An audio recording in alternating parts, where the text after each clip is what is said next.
하나님의 은혜가 늘 함께 하시기를 축복합니다. 오늘은 창세기 22장에 있는 말씀을 가지고 순종과 복종의 차이라는 제목으로 하나님 말씀을 같이 나누도록 하겠습니다. 우리 성도님들 그 순종과 복종의 이 차이 아시죠? 순종과 복종은 좀 다릅니다. 사전적으로 보면 순종은 명령하는 사람과 마음이 일치되어서 자발적으로 따르는 것이고, 복종은 마음이 일치되지 않아도 권위 때문에 따르는 행동이에요. 다시 말해서 복종은 단지 권위 때문에 따르는 것이라면, 순종은 이 명령자의 성품을 믿기에 자발적으로 따르는 것입니다. 그래서 복종은요, 믿음이 없어도 할 수 있지만 순종은 믿음이 있어야만 할 수 있습니다. 그렇다면 하나님께서는 우리에게 뭘 원하실까요? 명령할 때 복종하기를 원합니까? 순종하기를 원하실까요? 우리 하나님은 우리가 순종하기를 원하시는 거죠. 본문은 하나님께서 우리에게 복종이 아니라 순종을 원하신다는 것을 이 아브라함의 순종의 사건을 통해 보여주신 겁니다. 하나님께서 아브라함과 동행하시고 약속하신 대로 행하신 이후에 갑작스러운 명령을 내리셔요. 그게 뭐냐면 외아들 이삭을 번제로 바치라는 명령이죠. 아브라함이 100세의 약속의 아들을 얻었잖아요. 이삭을 얻었잖아요. 그러니 이삭은 이 아브라함에 있어서 자신의 삶의 이유죠. 자신의 삶의 어떤 소망이라 할 수 있습니다. 이삭이. 그에게 있어서 가장 가치 있는 것은 그 어떤 것도 아니죠. 바로 아들 이삭이에요. 앞으로의 삶의 이유도 이삭이에요. 그런데 하나님께서 그 아들 이삭을 번제로 바치라고 말씀하셨죠. 2절 말씀 한번 볼까요? 내 사랑하는 독자 이삭을 데리고 모리아 땅으로 가서 내가 내게 지시하는 한 산, 거기서 그를 번제로 드리라. 여기 보면 내 아들 이삭을 데리고가 아니라 내 사랑하는 아들, 이렇게 표현을 해요. 내 사랑하는 아들. 그러니까 그 무엇과도 바꿀 수 없는 그 사랑하는 아들, 그 아들을 번제로 바치라. 그렇다면 이런 명령에 대해서 아브라함은 어떤 반응을 보였습니까? 복종했습니까? 아니면 순종했습니까? 절대 권위자인 하나님의 명령에 어쩔 수 없이 따랐다면 복종한 거죠. 그러나 아브라함은 복종한 것이 아니라 순종했습니다. 곧 하나님의 약속을 믿고 따른 거예요. 하나님은 이삭이 태어나기도 전에 아브라함에게 하늘의 별처럼 내 자손이 많을 것이라고 15장에서 약속하셨어요. 그리고 창세기 21장 12절에서 보면 아브라함에게 이삭에게서 나는 자라야 내 씨라 부를 것임이라고 그렇게 말씀하셨어요. 그러니까 아브라함은 이렇게 말씀하신 하나님이 그대로 행하실 것을 믿은 거예요. 약속하신 것을 행하실 하나님을 믿은 거예요. 그래서 번제로 바치라고 말씀하실 때도 복종이 아니라 순종한 것입니다. 하나님의 명령에 대해서 오해하지 말아야 될 것은요, 그 명령의 진위가 우리가 복종하기를 원해서가 아니라 믿음으로 순종하기를 원해서 명령하신 거예요. 정말 하나님의 의도가 아브라함의 독자인 이삭을 죽이는 데 있다면 뭐하러 3일길을 걸어가서 지시한 곳을 갈 필요가 뭐가 있습니까? 바로 그곳에서 번제로 드리면 돼요. 여기서 하나님은 아브라함이 과연 하나님을 알고 신뢰하는지, 그래서 순종하는지를 테스트한 것이에요. 근데 여기서 이제 조심해야 될 게 있죠. 이게 좀 조심해야 될 것이 있어서 제가 조금 말씀드린다면, 하나님께서 직접 나에게 말씀하셨다고 말하면서 내가 생각한 것을 성령의 음성이라고 말하는 것, 이거 정말 조심해야 돼요. 바로 거기에 광신도가 나오고 이단이 나오는 거예요. 이 신천지 교주 이만희가 나는 신학교나 교회에서 배운 것이 아니라 직접 하나님으로부터 보고 배웠다라고 말을 해요. 그러니 나는 직접 하나님부터 배운 거니까 뭐 신학교에서 배운 거 이거 아무것도 아니라는 거예요.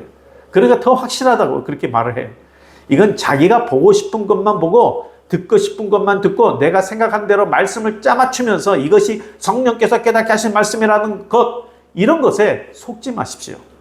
하나님 말씀은요, 하나님의 구원의 역사와 이 경륜 가운데 수천 년 동안에 주신 그 구원의 역사, 이 가운데에 주어진 말씀이에요. 그렇기 때문에 그 하나님의 말씀 전후의 이 흐름 속에서 말씀을 우리가 이해해야지, 한 절만 따로 빼서 맞추고 짜맞추기 해서 해석하는 거, 그거 아니에요.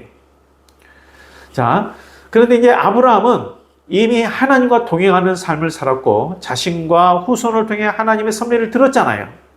17장 19절 말씀에 이렇게 기록되어 있습니다.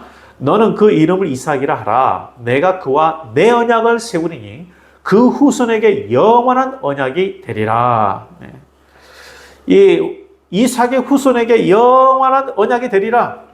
따라서 지금 하나님이 주신 명령이 이해가 안 되고 갑작스럽지만 이미 약속하신 대로 이삭을 통해 후손을 하늘의 별처럼 많게 하실 것을 아브라함은 신뢰했습니다. 믿었어요.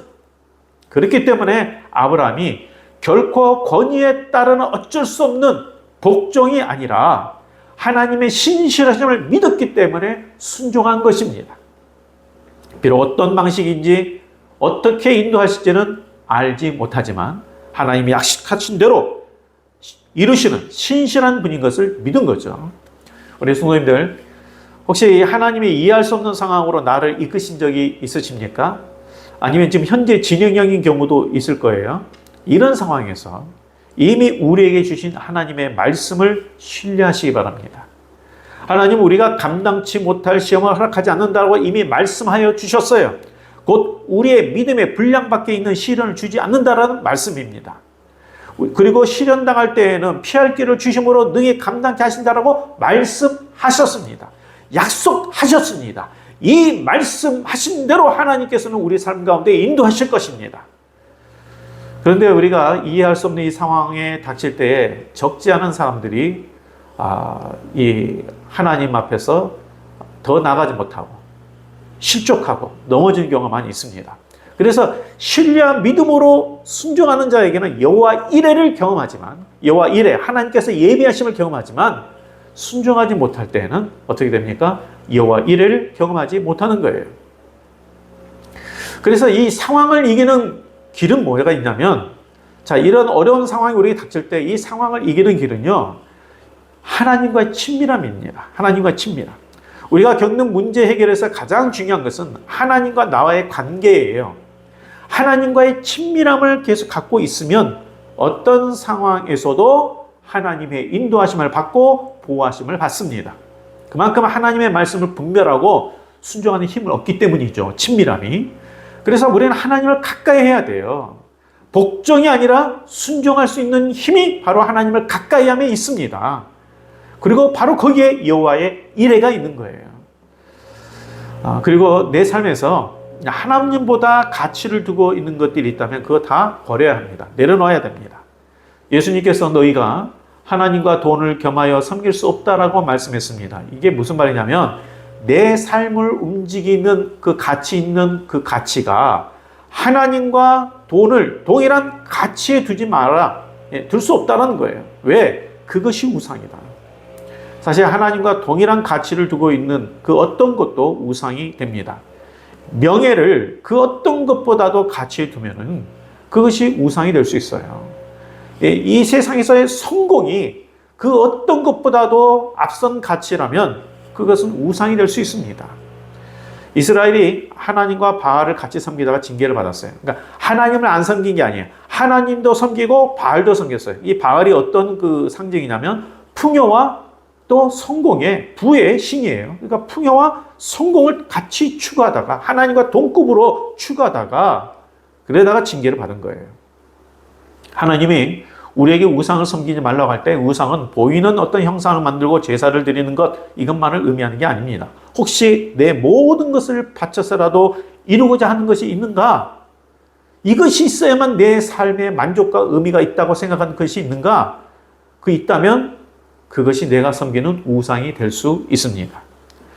하나님의 나라와 하나님의 뜻을 뒤로하고 세상이 주는 것, 성공이든 이 세상의 어떤 부든 또 나의 야망의 어떤 성취든 간에 먼저 추구하는 모든 것이 우상이 될 수 있습니다.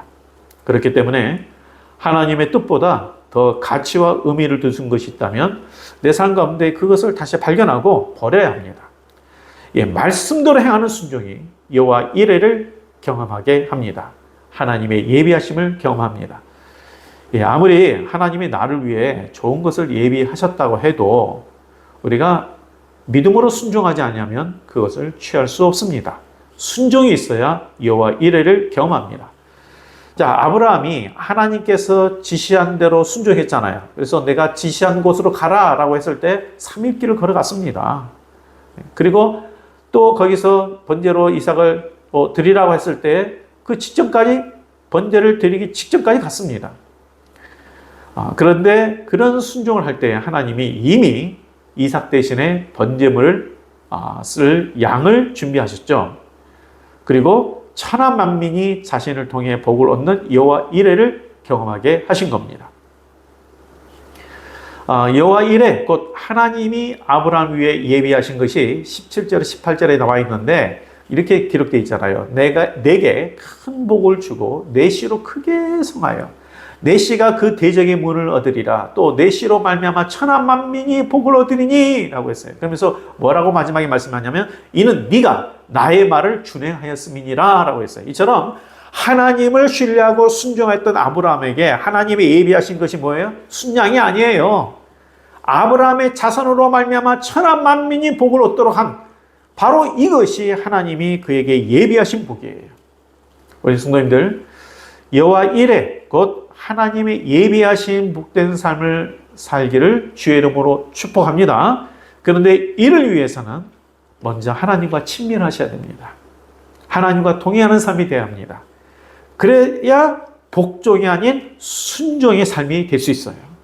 우리 성도님들, 복종이 아닌 순종의 믿음이 되셔서 여호와 이레를 고백하는 우리 모두가 되기를 주님의 이름으로 축복드립니다. 기도하겠습니다. 하나님, 정말 우리가 권위의 복종이 아니라 하나님을 깊이 알기에 정말 그 성품을 신뢰함으로 순종하는 자가 되어서 우리 삶 가운데 어떤 상황에서도 여호와 이레를 경험하는 성도들이 다 되게 하여 주옵소서. 예수님 이름으로 기도합니다. 아멘. 예, 이 말씀대로 이번 한 주간도 더 하나님과 친밀하시면서 여호와 이레를 경험하는 성도가 되기를 주의 이름으로 축복합니다.